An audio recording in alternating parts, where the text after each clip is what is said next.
So I'm here in Manila, so you know we have to go to the malls. The malls here are insane, like the best malls I've ever seen. And you know, living in the islands, I have to get some stuff. So I have this theory about the malls here in Manila, and maybe this applies to the Philippines in general, but we're gonna talk about that later.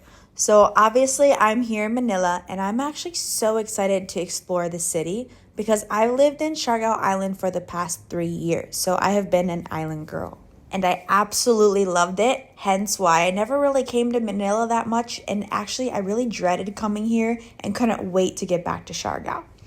Anyways, the driving here is absolutely crazy, and my driver thought the sidewalk here was apparently the road. I guess that's a normal thing here. The first thing on my to-do list here was to hit up some of the malls. I went to Robinsons first because it was just walking distance from where I'm staying, and then we went to Greenbelt. First of all, I must have lived in the island for way too long because I was so surprised of how modern it is in Manila, especially in Makati. Like here at Zara, you just throw the clothes in this basket and it calculates the price for you without scanning anything. Like my mind was blown. I just forgot how big and developed Manila really is. It felt like a different world. The high rises, the aesthetic cafes, the endless restaurants. My mind was really blown. Like I felt like I was just in any major city in the United States, even better. But actually living in Siargao saved me a lot of money because I learned what you really do and don't need in life.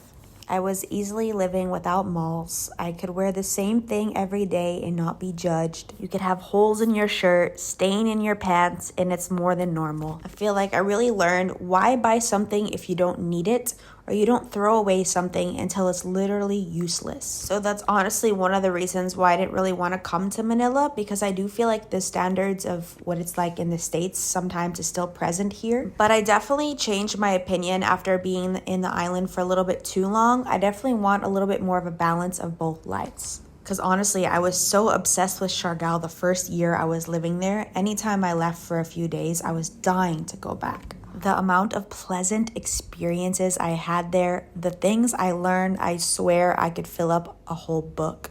But now there's definitely some things that aren't sustainable for me anymore. And in case you couldn't tell, I love Thai food. We ended up stumbling across this restaurant here called Nara Thai.